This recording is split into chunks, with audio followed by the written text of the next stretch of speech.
There's nothing natural about a week being 7 days. We could have said a week is 9 days or 11 days, all right?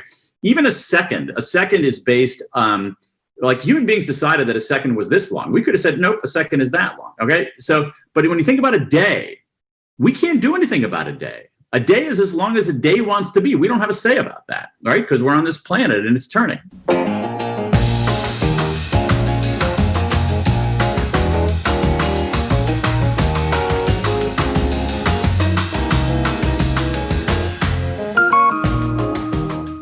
Today on Nelda Live, we are so pleased to have four-time New York Times best-selling author, Daniel Pink.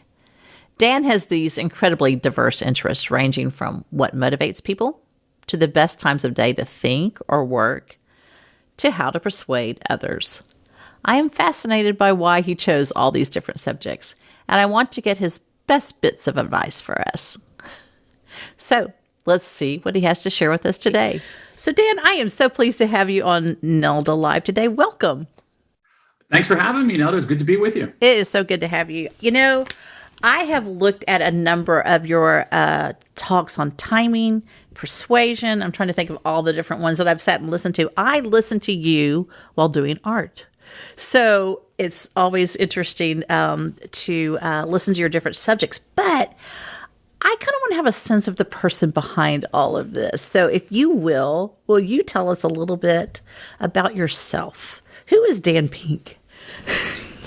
Oh, man. Well, I guess after 50-something years, I'm still trying to figure out who I am, like all of us. So it's a journey. Let's see here. I am someone who figured out like what I wanted to be when I grew up fairly late in the game. So I started, I've been working, I'm talking to you from my home office here in Washington, D.C. It's a converted one-car garage. I live right there. And in fact, you can sort of see, I'll give you a little, if you look over there, that was the garage door, that window that you see over here, yes, kind of outlined like that. That was a garage door. So this is where I work. And I grew up and I became a writer. But I didn't really become a writer on my own until my early 30s. So that's what I've been doing for the last 20 years. So I'm a writer, and that's what I do. That's who I am. And that discovery of who I was took a while, and probably is changing in some sense too. Where'd you grow up? I grew up. I was actually born in Wilmington, Delaware, home of Joe Biden, but I grew up in Columbus, Ohio. So I consider myself I moved there when I was a little kid. So I consider myself a Midwesterner. I grew up in Ohio. I consider myself a child of the Big Ten. So I grew up in the shadow of the Ohio State University. I went to a Big Ten school myself for college. So I lived most of my formative years in the Midwest. And that ended up being, I think, much more important to who I am than I ever would have suspected. So like you don't remember anything that happens to you before you're 5 or so, right? So, right. So from the time I was 5 until the time I was 22, which is pretty formative years, right? I lived in the Midwest, and that made a big difference. I think for the positive. Oh, I mean, yeah. I mean, really for the positive, yeah. Yeah, I grew up, I was born in New Orleans, so I grew up just outside New Orleans. And I think I spent most of my time as a kid with mud between my toes. I mean, just to be honest with you. Because so I look at that and moved to Texas by the time I was in second grade. So, but I always kind of think fondly of the days that I had just to wander. And so it really does frame out something for you that's different. So did you write a lot as a kid? So I grew up in the Midwest. I went to college. I went to law school. I worked in politics for a while. Couldn't stand that. But something strange happened when I was probably from the time I was in high school, all the way to the time I was always quote unquote writing on the side. So I was. So let me give you an example. In college, I was a linguistics major. I studied linguistics, which is a social science, but also a very kind of mathematical social science. It's super analytical, more in some ways just a different kind of approach than say something like psychology. In some ways, more sort of in its way of knowing like economics in some ways than even something like psychology. So very kind of hardcore mathematical social science. And yet I, for whatever reason, I entered like some short story contests and won. When I was in law school, I did a summer internship instead of at a law firm at a newspaper. I was like writing articles and essays and things on the side, and even to the point when I was working in politics, I was doing this stuff on the side, and I wasn't even getting paid for it. And it wasn't like I said, "Oh, I want to become a writer." It was just like, "Hey, this is sort of what I did." And eventually, and here I'm like a grown man. I mean, I'm 30 years old. I have a wife. I have a kid, and it's midnight, and I'm sitting at a computer in this even though I have this very demanding day job, and I'm writing some stupid essay that I'm not going to get paid for. And my wife finally helps me realize that, hey, wait a second, you're doing this thing on the side for no money. Maybe you actually like doing this. And so I guess, I mean, again, if the tale is instructive at all, it's instructive because I think we can extract a lesson from it. And I think the lesson perhaps is this, that, a lot of times people ask, especially young people, it's like, what's your passion? What's your passion? And I freaking hate that question. I think it's a terrible question because I feel like if you ask me, what's your passion? I feel like I have to give a really, really, really good answer. And I usually don't have that good of an answer. And, but if you just say, I think the more insightful question perhaps is like, what do you do? What do you do when nobody's watching? What do you care about when nobody's watching? What do you do just because it's what you do? And it turned out that writing is what I do. And if you look at my life as a writer now, if you say, is writing your passion? I would say no, because writing is really freaking hard. It's really hard. At least it's really hard I think it's hard for most people. I think it's really hard for me. And there, I would say more days than not, I don't like it. And yet it's what I do. So in some ways, the journey that we're on is a journey to discover, what do you do? You must do it pretty well because you have out of the 6 books, 4 of them New York Times bestsellers, right? So keep writing, please. And so I was looking at the different books when we started researching you and my team started bringing me things. It was you've written about timing, sales, persuasion, motivation, and creativity. So all these seem like this disparate things, but to you there must be a link between them, is there? There are 2 different ways to answer that question. Okay, so the obvious way to answer that question is, of course, Nelda, there is a distinct, clear linkage between them. In fact, I had this intentional plan from all along to architect this whole oeuvre of work. Okay, but that's bullshit. I mean, the answer, the real question is what links them together, if anything, is it's stuff I'm interested in. That's the link. And so, and my reasoning is I think twofold on that. Number one is that write what you're interested in. Here's the thing. As I said before, writing is so difficult, at least for me. I mean, I don't want to overstate it, but I find that most real writers find writing challenging. Like, it doesn't always come easily, that it's a little bit of a struggle. And so if you're going to struggle, you want to struggle over something you actually are interested in and care about. Rather than something that you don't care about. So I would never write a book like, let's say that there was an incredible market out there in America for books about Beatles. Okay, I don't give a crap about Beatles. So even though someone said, "Oh, we'll pay you a few $1 million to write a book about Beatles," I would be miserable because it's like, I don't want to write a book about Beatles. I'm not interested in Beatles. So something that you're interested in can get you through the difficulty of writing a book. The second thing, though, is that I find that if I'm interested in something. If I find something intriguing, a set of ideas, a concept intriguing, chances are a lot of other people will too. It's not like I have some kind of super refined elite taste or anything like that. I'm just, it's like everybody else. So if I find something interesting, the odds are pretty good that someone else will find it interesting.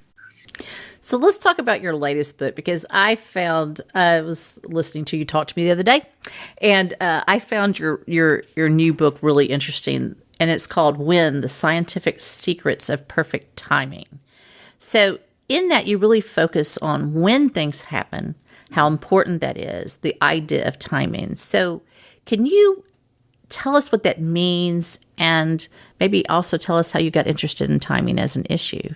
Okay, I can take the second question first. No, Okay. so it's a good place to talk about that, because I would come out to my office here, and I would do my work, and I would be very intentional about what I did. So I would have a to-do list, as I have today, my to-do list. Mm-hmm. Okay, I have my to-do list. I'd be pretty intentional, but I'm very intentional about who I work with. One of the great things about working for myself is that I have a much greater sovereignty over who I work with, and that's really important to me. But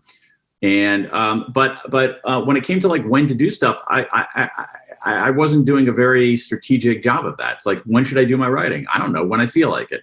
When should I have a conversation like this? When should I have a meeting? When should I do an interview? Whatever. I was making those decisions in a very sloppy way. That frustrated me. I said, there's got to be a better way to make these decisions. I looked around for guidance. It didn't exist. That really surprised me, because again, coming back to what we were talking about before, I feel like I can't be the only one who's asked this question. And so, you know, some of the books that I've written have looked at these big bodies of social science and said, what can we learn from these massive troves of science and apply to our daily lives? So I said, I wonder if there's any research on this question of timing. And it turned out there was a huge amount of research on this question on timing. It was spread all over the place. It was in literally 24 different disciplines. And I said, well, if someone is willing to do the hard work of going through all of these studies across, 25 different disciplines, we might be able to piece together the evidence-based ways to solve the problem that I was facing here in this office, which is, when should I do work? And so that's what I did. So at some level, I mean, I don't want to sound cheeky, but like, this is like this latest book. This is a book I wanted to read, but no one had written it, so I had to write it. But it's interesting how many people, Dan, that I've interviewed who've written books who say just that. It was the book that I needed to read. It was what exactly. I need, right? So, right. Absolutely. So I think that's a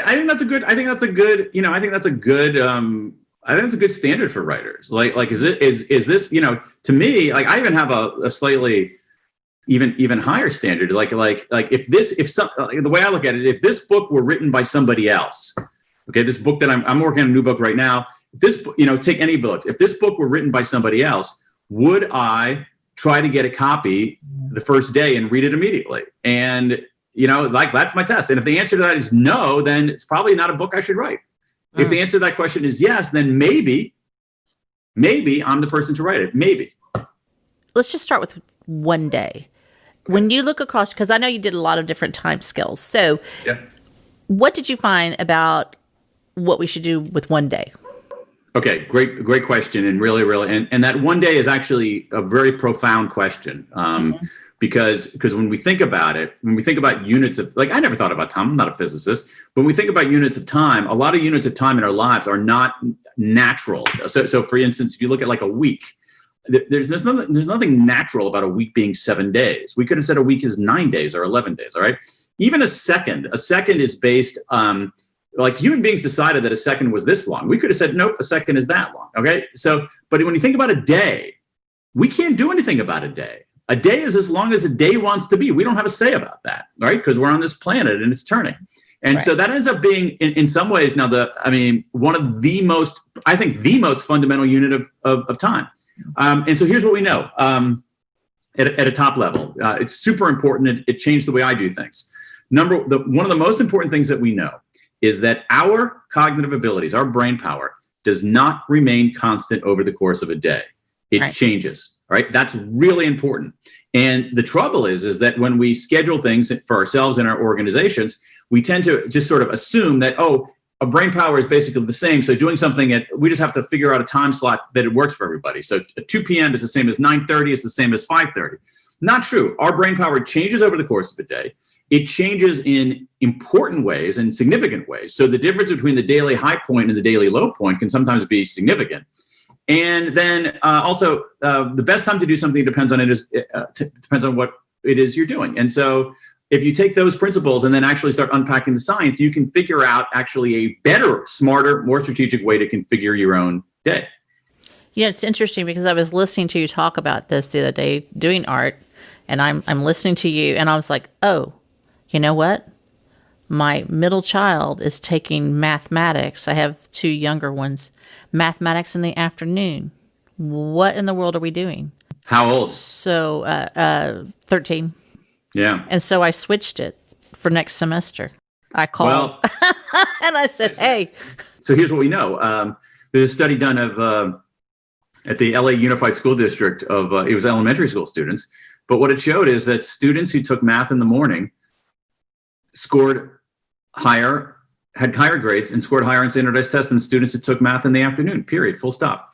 You see a really kind of a remarkable study out of Denmark, where in Denmark, students take standardized tests. In Denmark, students take standardized tests on a computer, so rather than on like the number 2 pencil Scantron thing that we do in some jurisdictions, including my own here in the District of Columbia.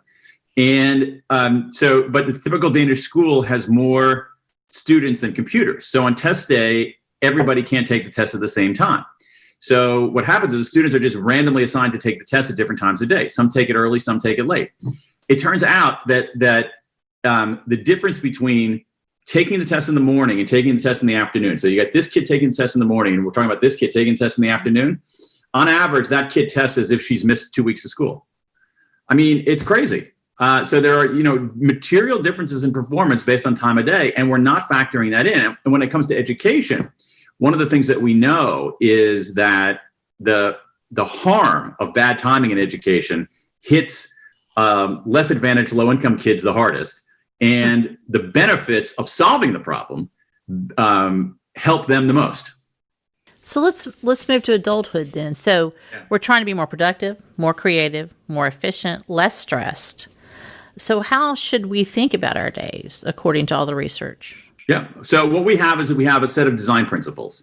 And the set of design principles begins with who we are as a person. What we want to try to do is we want to try to match up 3 things: our type, our task, and our time. Okay? Type, task, time. Now, type. Type means what's called a chronotype, which is a term from the field chronobiology, which has to do with what is our natural inclinations, our propensities. Do we naturally wake up early and go to sleep early? Do we naturally wake up late and go to sleep late? Are we somewhere in between?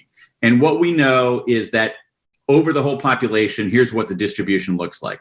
About 15% of us are very strong early people. Wake up early, go to sleep early. About 20% of us are very strong late people. Naturally wake up late and go to sleep late. And about 2/3 of us are in the middle, although we tilt a little bit more toward that morning-ish side. And so to oversimplify things in a useful way is this. The type is about 80% of us go through the day. 80% of us are one way, 20% of us are other way. So owls, if you're a night owl, you're a different breed. 80% of us are not night owls. Night owls are different. And here's what we know, all right? 80% of us move through the day in 3 stages: a peak, a trough, a recovery. A peak, a trough, a recovery. We have our peak early in the day, we have a trough early to mid-afternoon, and we have a recovery later in the day. Owls more complicated. We'll get to them in a second. All right. Owls, you hit your peak. All you owls watching Nelda's show hit your peak much later in the day.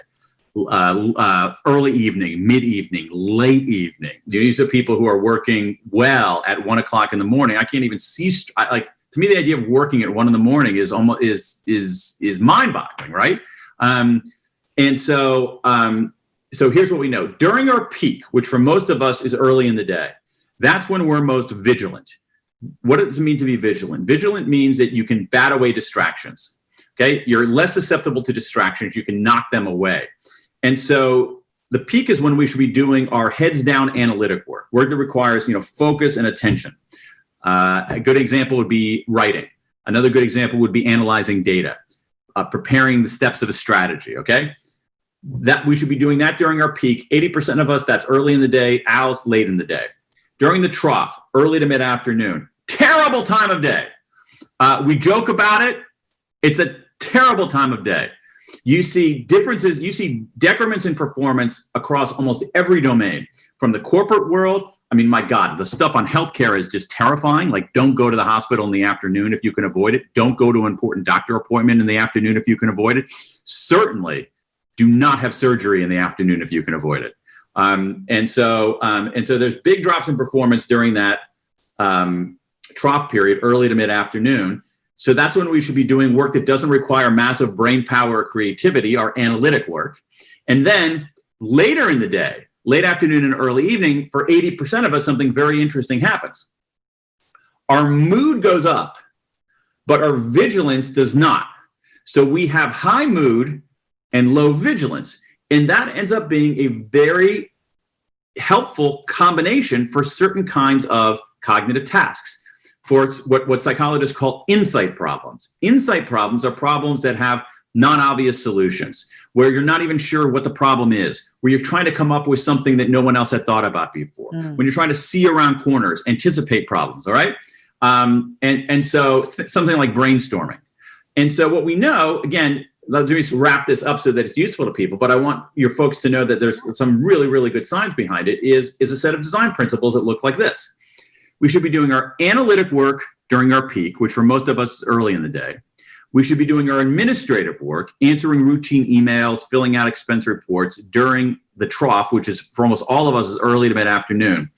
And we should be doing our insight work, things that are more iterative, creative, that benefit from mental looseness, late afternoon and early evening.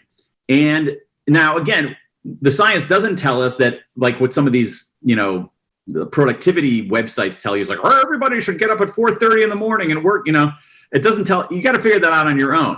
But the general principles are that: analytic in the peak, administrative in the trough, insight in the recovery. And if you do that, the odds are very, very good. You're going to feel better. You're going to get more work done, and you're going to get better work done.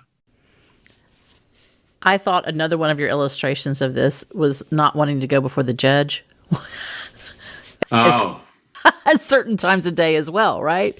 Yeah. Well, there was that study has been somewhat controversial. But what it shows is that people make different decisions at different times of day. Yeah. There's another very compelling study. I'm glad you mentioned the judicial system, because there's the legal system, because there's some really, really kind of terrifying evidence coming out of that. I'll give you one of the most interesting studies is this. So what they did is they these experimenters gave a group of participants some facts. So here are the facts of a criminal defendant.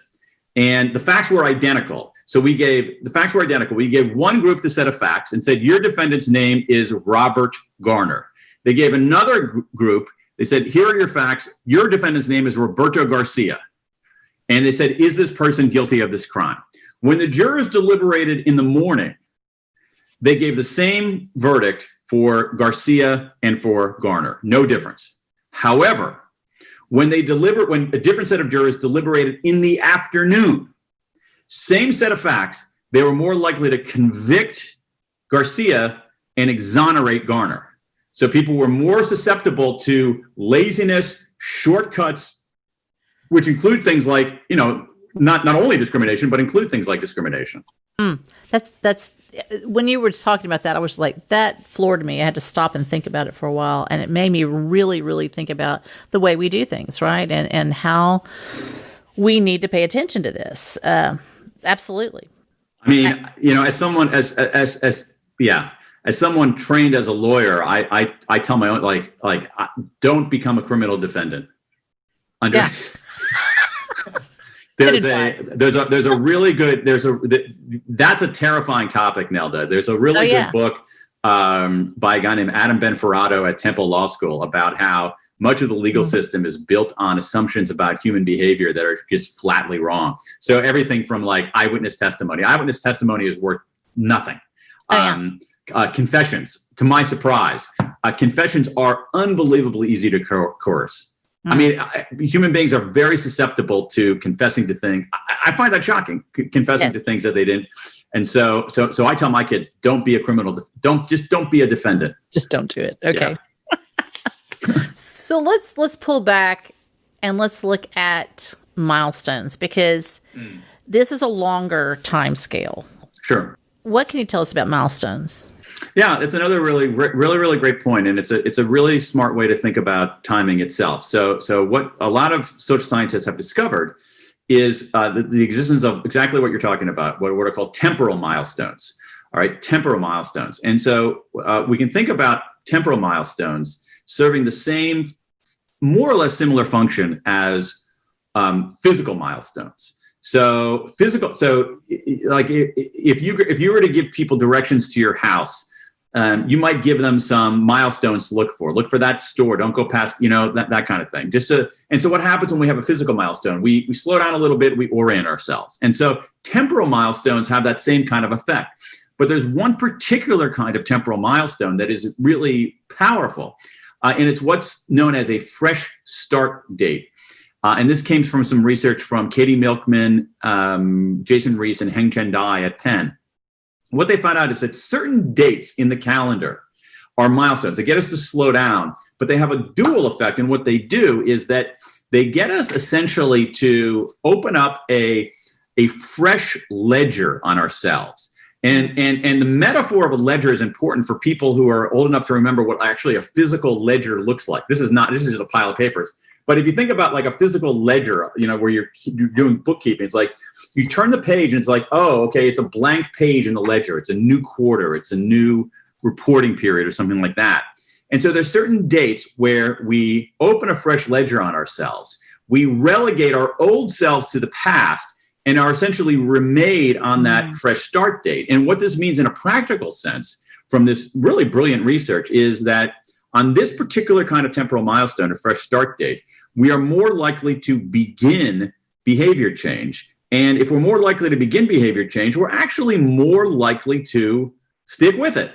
And so what this means in a practical sense is that if you want to start a program of behavior change, lose weight, exercise more, get to the office earlier, whatever, stop drink less, drink more.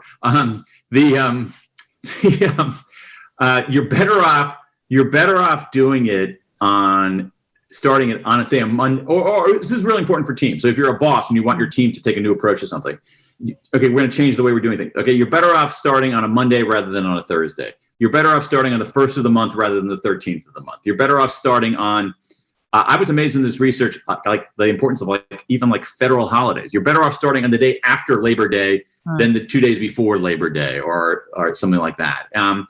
And so that's another, I think, a really good example of how we can use the science of timing to make better decisions in our life. So for me, if I were to start doing something in a different way, there's no way I would start it on a Thursday now. I would wait till the Monday because I think on Monday I have a better chance of actually sustaining that behavior. And, we're coming up around this huge, we're just a few weeks away as we're talking here from New Year's. And, where we talk the ultimate temporal milestone, it's why we have New Year's resolutions. And my view is that New Year's resolutions get such a bad rap because what we hear, it's like clockwork. Okay. So people will have New Year's resolutions. And then in February, Gallup will do a poll or some private entity will do a poll and CNN will report and saying, rah, rah, rah. It's only February and 2/3 of people have abandoned their New Year's aren't sticking to their New Year's resolutions anymore. New Year's resolutions stink. And I look at that and say, what? 1/3 of people are still sticking with their New Year's resolutions? It's so hard to change our behavior. Behavior change is unbelievably hard. And you're saying 1/3 of people are sticking with, that's extraordinary to me. So use these fresh start dates as a way to, use timing to change your behavior for the good. You had one other thing that I just really thought was fascinating. And I find it fascinating just from personal experience as well, that you talked about the power of people doing things together or synchronizing. And I really especially love what you talked about choral singing. So give us those examples. Tell them why it's so powerful. Do you sing in a choir? I don't right now, but I always have. Okay, great. Okay, this of all the stuff I've been writing about for 20 years, this line of research might be the thing that blew me away the most. It's just extraordinary. So there's a lot of research on exactly as you say, on choral singing. And what it shows is that choral singing is so good for us on so many different levels. The dimensions in which it's good for us it's mind-boggling, Nelda. I mean, so what you have, so for instance, it boosts our mood. maybe not that big of a surprise. It actually can be a prophylactic against depression. That's kind of interesting. All right. Yeah. It actually increases our pain threshold, which is kind of, okay, now we're getting kind of interesting. Okay. The other thing that it does, this is the amazing experiment that I write about in the book is, okay, so here's what you do. You draw blood from people, okay? And you measure their immunoglobulin levels. There's a measure of their immune response. Then they sing in a choir, to draw blood again. Their immunoglobulin levels go up. Now, you can't fake that. You can say, oh, I'm happier now. And you might be lying to yourself or to the other person, but it's hard. You can't fake your immunoglobulin. You can't I'm going to will my immunoglobulin levels, And so if you look at what happens with kids, little kids who do synchronous activities, whether it is playing like clap and tap games or even things like swinging on a swing set synchronously, afterwards are more likely to help the teacher, more likely to play with kids who don't look like them. I mean, it's just incredible. But back to choral singing, here's the punchline. Let's take exercise. Exercise is so good for you. There's almost no argument against exercise. Everybody who's able-bodied, and even people who have even some certain kinds of disabilities, should try to exercise if they have the means to do that. There's no question about it. Exercise is universally good for you. I mean, maybe some people over-exercise, 1% of people, like they do too much, but 99% of us, we should be exercising. It is undeniably good for us. I would say that choral singing is almost as good for us as exercise. Wow. It is, my reading the research shows, something like meditation. Meditation is very good for us. I'd say it's up there with meditation. I actually would give meditation the bronze. I give exercise the gold, but I would give choral singing the silver and meditation the bronze. Choral singing is so good for us. On every dimension of our life. And it makes me start to wonder, wow, it's like, I think that so many religious traditions had intuited that, because most religious traditions have some kind of group singing. And what's interesting about that, and I'll shut up in here in a second, is that it's not singing per se, okay? Because you can test this. So if you do this, okay, take my immunoglobulin levels, then I sing in the shower by myself, check them again, no change, right? Wow. It's not singing. It's singing in a group. And I never participated much in a choir except when I was in elementary school. And what's weird is that I remember really liking it. Oh yeah. Like the way it felt, like, I mean, it's like, and I was like, oh, that's kind of a weird thing. It's like and I never really thought, and I hadn't thought about it again. Like, oh, I kind of like, and we used to sing in fifth grade choir, we used to sing like in rounds. Kookaburra sits on the old gum tree, and then the other person starts. Kookaburra, the other group, Kookaburra, And I used to love the way those layers of sound worked. And but again, it's like, oh, that's kind of, but I never really thought about it until literally like 40 years later when I was writing about choral singing. It's interesting because I produce on Broadway, and you're sitting here wondering and thinking about the levels of enjoyment and joy that the actors and actresses who are there on stage, but they sing together every day. They warm up together every day. They are literally, on stage, harmonizing and doing, and they really are joyful people, and they see it as a family, right? So it's absolutely. Think about the bonding that goes on with those kinds of things. And it's not, again, I don't want to single out singing only. Right. It's all kinds of synchronized group activity. So there's more research on singing and choral singing just because there are more choruses and things out there. But you see it with group dancing.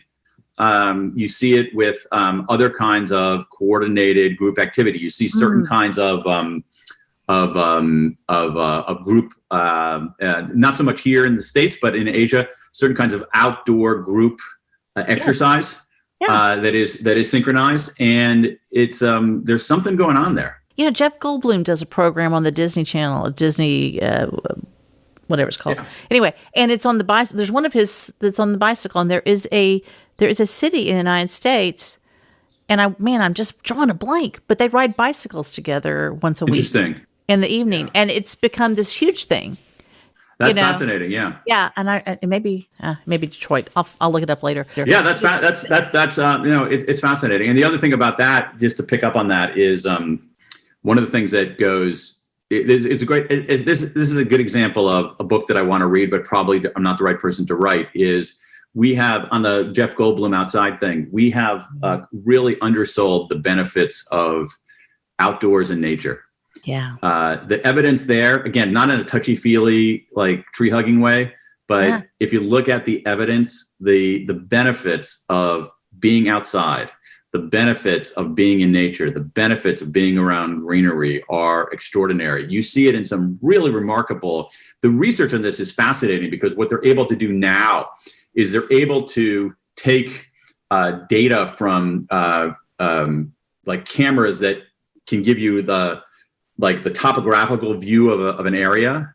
And what they'll show is that places that are closer to green have lower crime rates, for instance.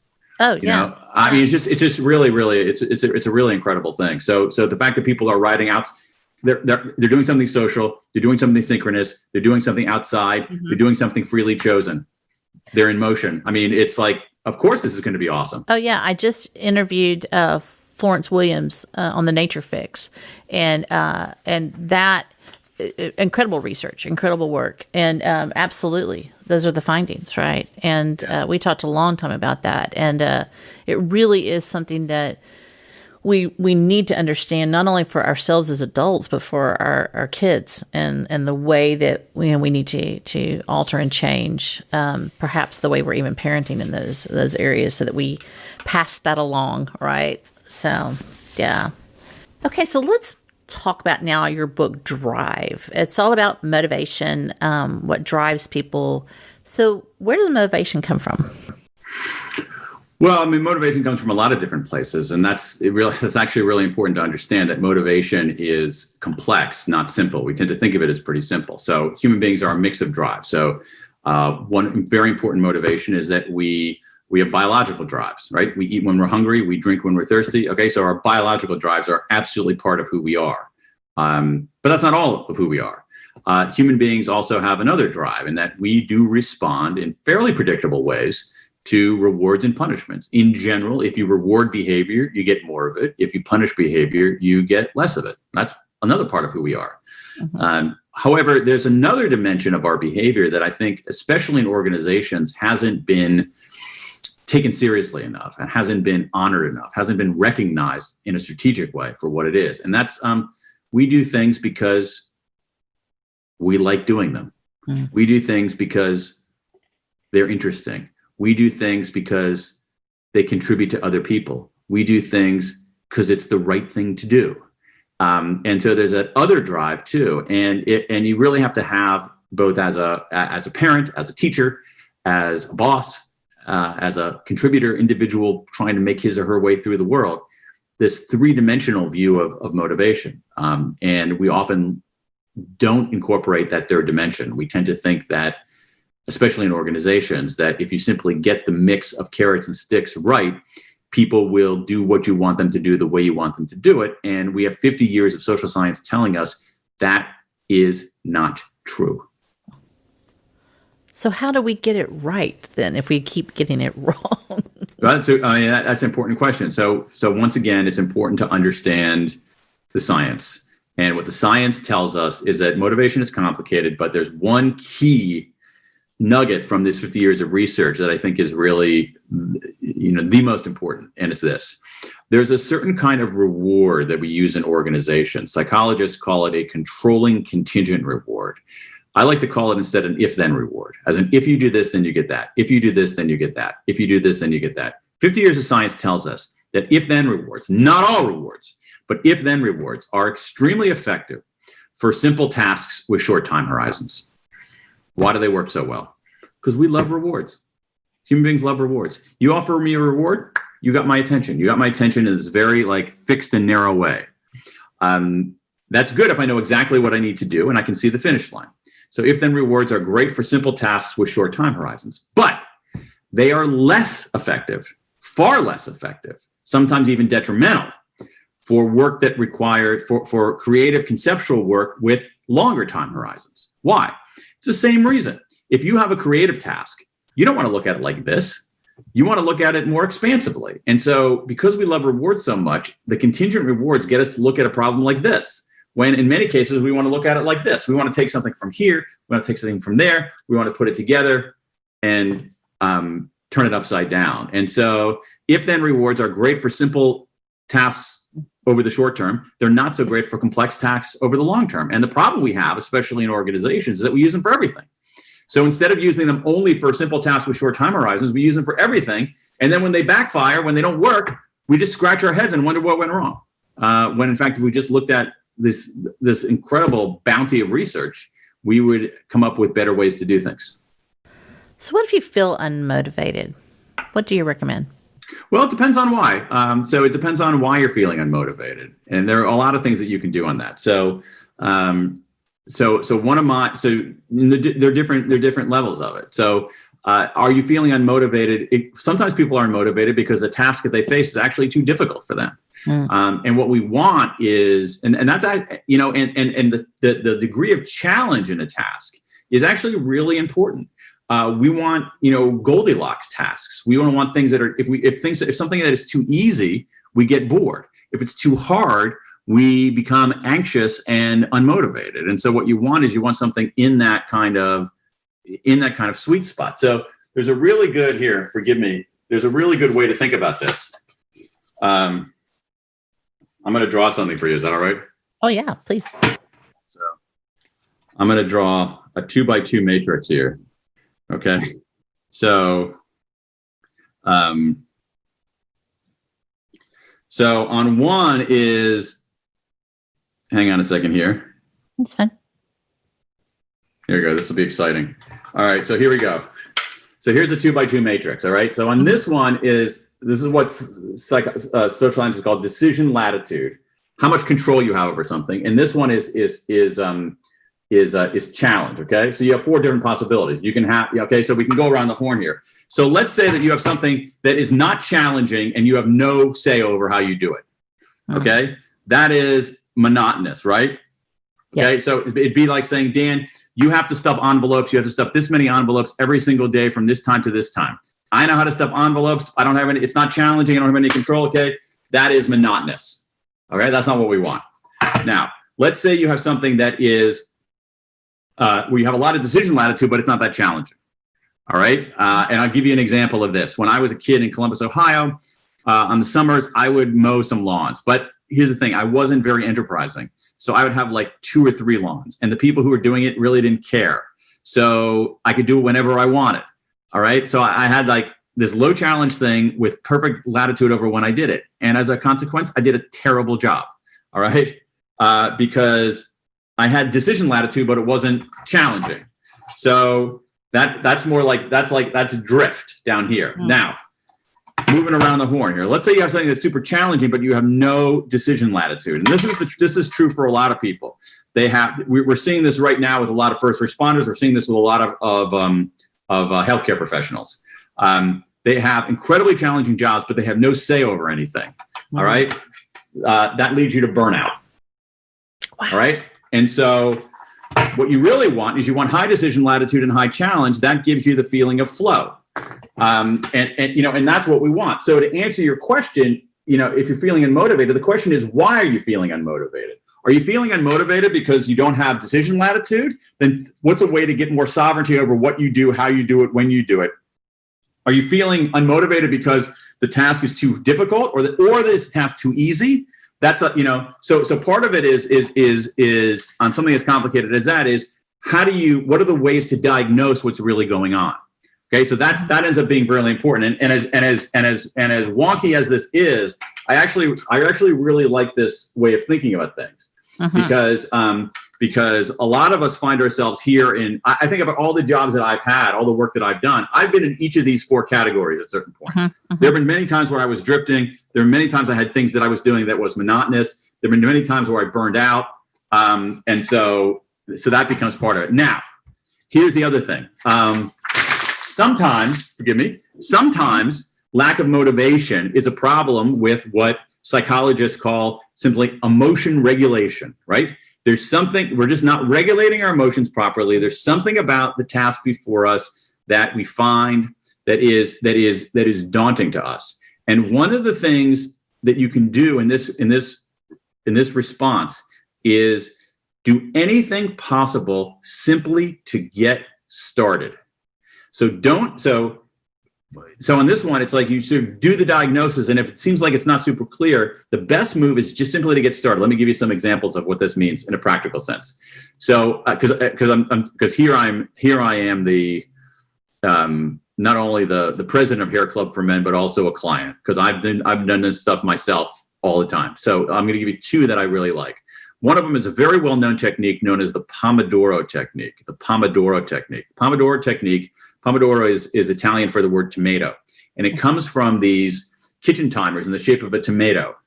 And what the technique is you set the timer for whatever 25 minutes, and all you say is like, all I'm going to do is work for 25 minutes. That's it. Mm-hmm. Okay, I'm just gonna. I'm not motivated to write this chapter. Say, use a very personal. At the fingertips example here. I'm not motivated to write this chapter. So instead of trying to write the chapter, all I'm going to do is set this clock and work for 25 consecutive minutes, and then I'll be done. And what happens is that you work for 25 minutes, and then what often happens is that you work for longer than that. Or you say, okay, that wasn't so bad. I'll do another 25 minutes and another 25 minutes. So anything you can do to get started. So the Pomodoro Technique is a great answer to problems of emotion regulation. Another technique that I use is sort of the just five or the just five more. Okay, so when you're feeling it's like, oh God, like I have here's a stack of research papers that I have to read. Okay, and so some of them are pretty boring.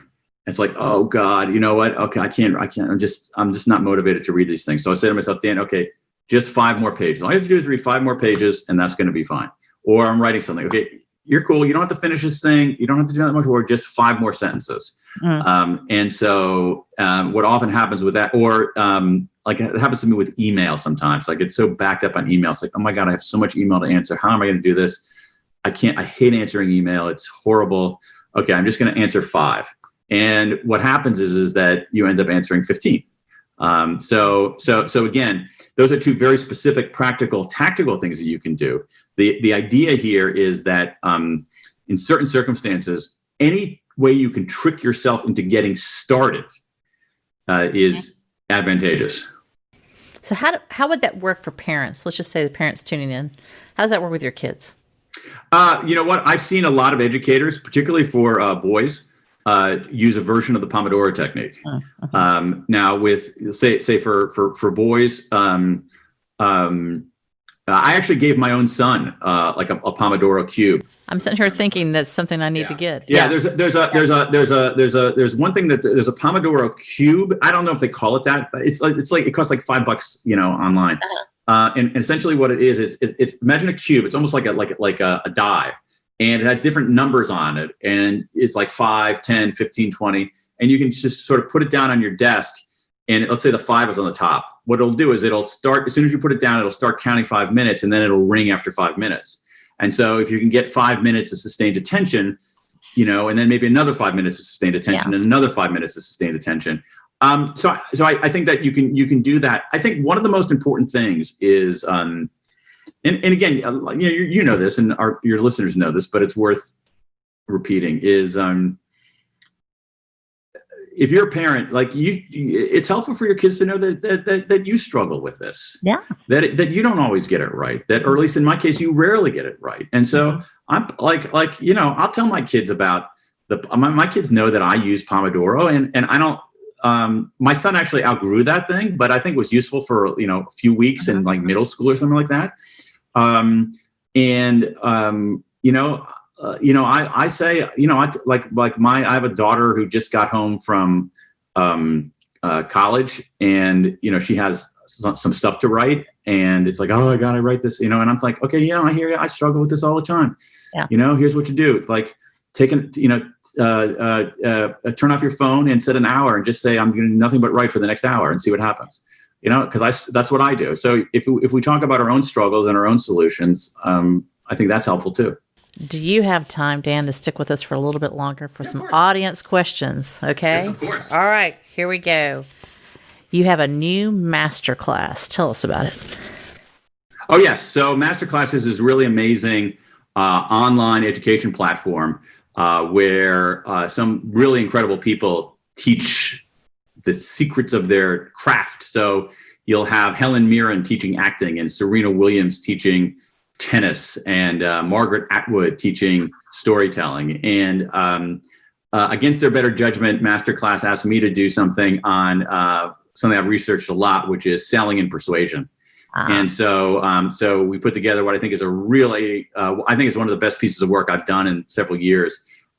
It's 3 hours of video, 16 lessons, looking at the science of selling, persuasion, and influence, with some really, really smart, practical tips on, how to get people to change their behavior without changing their mind, how to frame your message so that it's more persuasive. Some different ways to pitch your idea, the difference between, say, irritating people and agitating people, how to get better attuned to someone else's point of view. So a lot of really good stuff. Oh, that sounds great. So here's question number 2 that goes right along with that, because they asked, what's wrong with the way people typically try to persuade others, and what should we do instead? That sounds like a deep one. It is a deep one. I can, but you know what? It's interesting because sometimes the deepest questions have very simple answers, and that is a very deep question. And I think the real answer to this is, I actually hinted at it before, is to understand the difference between irritation and agitation. Irritation is when I try to get you to do something I want you to do. Agitation is when I try to get you to do something that you want to do.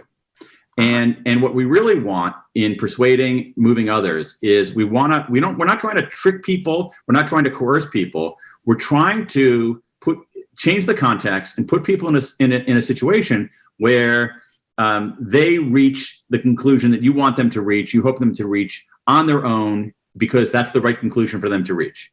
And it's a hard task, but it goes back to some of the work on motivation as well, where one of the great scholars of this told me when I interviewed him years ago, a guy named Edward Deci, he says, okay, wait a second. We have to understand is that motivation is not something one person does to another. It's something that people do for themselves. And I think the same thing is true with persuasion. Change the context, help people see things afresh, and help them come to their own conclusions. Okay, well said. All right. Here's another one. Lots of people are hearing about automation, AI, and the future of jobs. Yeah. There's a ton of anxiety around this. Yeah, what kind of job skills do you think will be in demand going forward, and which skills will decline? Okay. So as it happens, I wrote a book about this about 15 years ago, in the early days of this. But I think there's an even simpler way to explain this, is that what you want to be able to do is you want to have skills that augment machine intelligence rather than compete with machine intelligence. So, for instance, if you think about something, you think about something much more mundane. I'm old enough to remember when calculators first came out. Okay, so you think about a calculator. All right, when a calculator comes out, your ability to do long division in your head or addition of a lot of figures in your head doesn't really matter that much, right? Because you don't want to compete with a calculator literally on calculation. You're not going to win. What you want to be able to do is you want to be able to be numerate and be able to ask the right questions about numbers and know what to add and subtract, what to do long division about. And so the same thing is true with if you look at something like data science and big data. The ability of machines to analyze data is remarkable, but we need to know what are the right questions to ask. So we need to be able to see connections between different disciplines. We need to be able to, I think the skills of composition are incredibly important.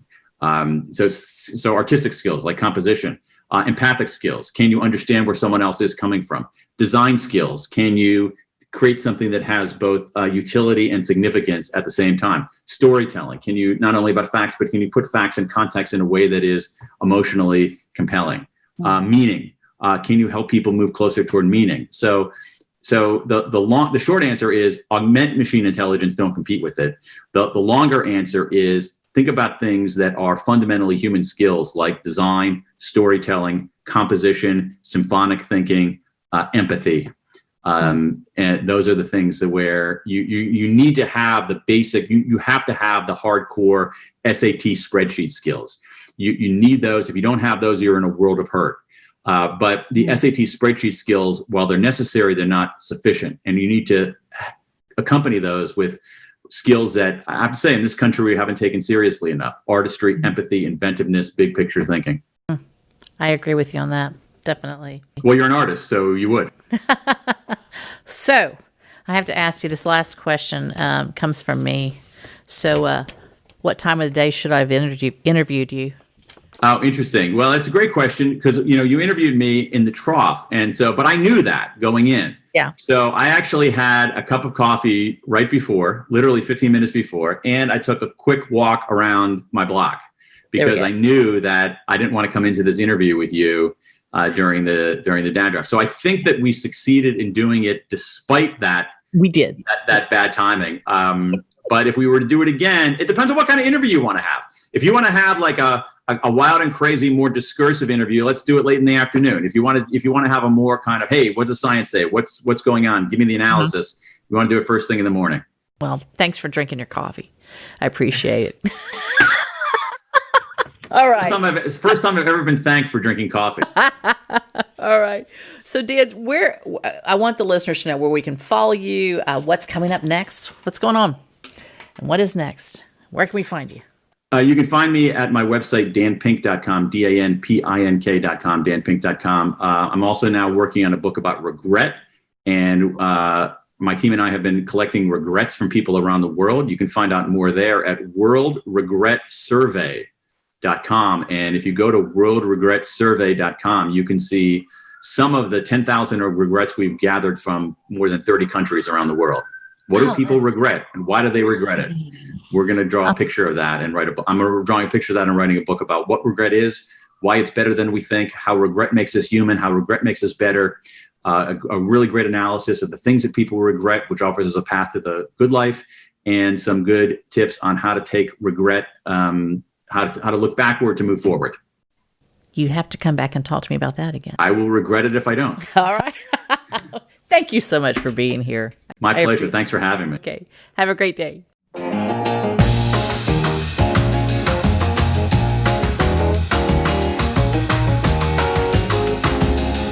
Look, we have lots of great interviews on Nelda Live, so hit like and subscribe. There's much more to come.